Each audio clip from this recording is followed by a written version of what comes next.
শহরের এক কোণে হঠাৎ খোলা হলো এক অদ্ভুত দোকান। বিশাল সাইনবোর্ডে লেখা, এখানে পাওয়া যায় স্বামী। কথাটা শুনেই গোটা শহরের মেয়েরা ভিড় জমাতে শুরু করল।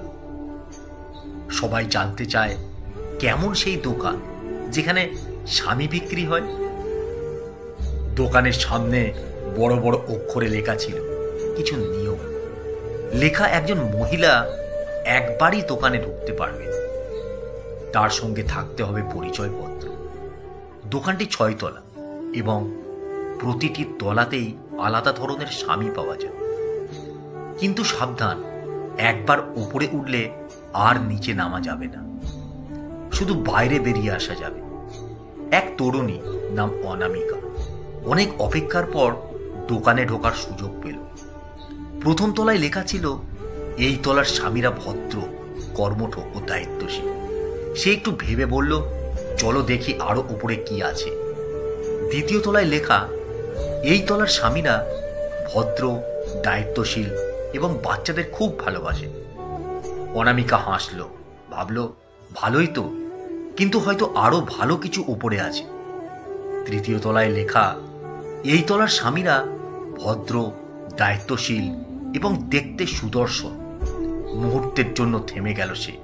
মনে হলো এদের মধ্যে থেকেই একজন বেছে নেওয়া যাক, কিন্তু কৌতূহল তাকে ছাড়ল না। চলো আর এক তলা উঠে দেখি। চতুর্থ তলায় লেখা, এই তলার স্বামীরা ভদ্র, কর্মঠ, সুদর্শন আর সংসারের কাজেও সাহায্য করে। এটা পড়ে সে চুপ করে দাঁড়িয়ে গেল। মনে হলো এমন মানুষ আদৌ আছে নাকি। তবু মনের ভেতর থেকে একটা আওয়াজ এলো, আরো একবার দেখি। পঞ্চম তলায় লেখা, এই তলার স্বামীরা ভদ্র, কর্মঠ, সুদর্শন, সংসারে সাহায্য করে এবং স্ত্রীদের অন্তর দিয়ে ভালোবাসে। এবার অনামিকার চোখে ঝিলে গেল। মনে হলো এর থেকে ভালো আর কি হতে পারে। তবু হৃদয়ের এক কোণ বলল, শেষ তলাটা না দেখলে শান্তি পাবি না।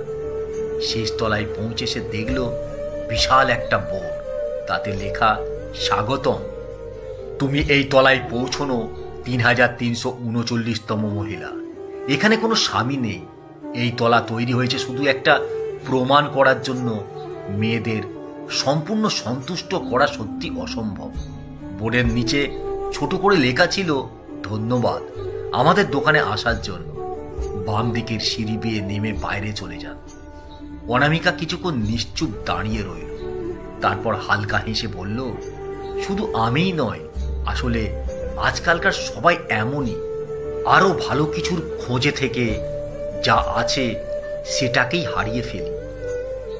শেষে দোকান থেকে বেরিয়ে আস্তে আস্তে সে ভাবল, ঠিক এমনটাই তো হচ্ছে আজ আমাদের সমাজে। মেয়েরা হোক বা বরের মা বাবা, সবাই চাই একদম পারফেক্ট মানুষ। এই খোঁজেই আমরা হারাচ্ছি আসল মানুষ, আসল সম্পর্কের উষ্ণতা। জীবনে সবকিছু নিখুঁত হয় না। ভালোবাসা, ত্যাগ আর মানিয়ে নেওয়ার মধ্যেই সম্পর্ক বেঁচে থাকে।